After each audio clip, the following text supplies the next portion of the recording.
Hello दोस्तों, नमस्कार। Welcome back to my YouTube channel Raghu blogs Kalpi में आपका स्वागत है। आज मैं आपको बताऊंगा कि what is medical billing process. Medical billing is the process of submitting and following up on claims with health insurance companies in order to receive payment for services rendered by a healthcare provider।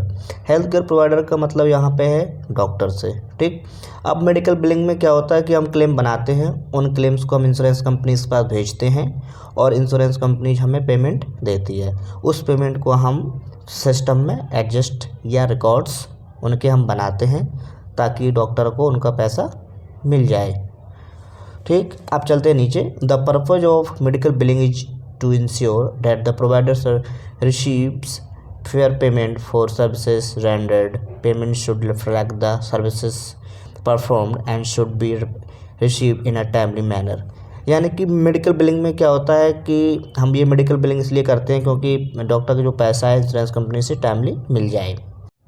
अब आता है why doctors hire medical billers। Creating claims and getting reimbursed by different insurance companies is such a lengthy process। Doctors medical billers इसलिए higher करते हैं क्योंकि ये एक lengthy process है, बहुत सारी फैसिलिटीज़ हैं जिसमें टाइम लगता है।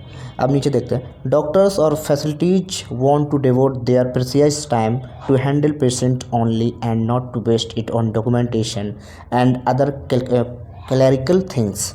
अगर डॉक्टर डॉक्यूमेंटेशन में टाइम लगाएगा, अगर उस पर टाइम देगा तो ट्रीटमेंट कैसे करेगा, ये बात तो आप लोग भी समझ सकते हो। इसकी वजह से डॉक्टर्स मेडिकल बिलर को हायर करते हैं ताकि वो पेशेंट का ट्रीटमेंट टाइमली कर सकें, अपना टाइम डॉक्यूमेंटेशन में वेस्ट ना करें।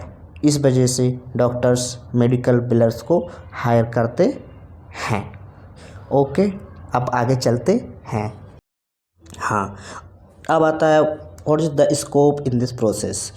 यस, फर्स्ट स्टेप पे लिखा है one of the fastest growing industry in the world. ये बात बिल्कुल सही लिखी है कि इंडस्ट्री ये ग्रो करेगी क्योंकि इंसान तो बीमार होते ही हैं, इसलिए इसमें कभी ग्रो ना करने का तो चांस ही नहीं है। अब सेकंड स्टेप आता है रिसेशन फ्री। यस, यानी कि रिसेशन फ्री का मतलब होता है मंदी मुक्त। इसमें कभी मंदी नहीं होगी, इसमें ऑलवेज ये प्रोसेस ग्रो करेगा।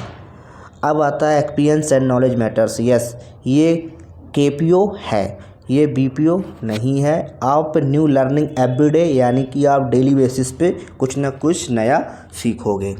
अब आता है ओशियन ऑफ अपॉर्चुनिटीज़। आपको बहुत सारी अपॉर्चुनिटीज़ मिलेंगी जिनको आप ग्रैब कर सकते हैं। अब इसमें हम एक स्टेप और जोड़ सकते हैं, वर्क फ्रॉम एवरीवेयर।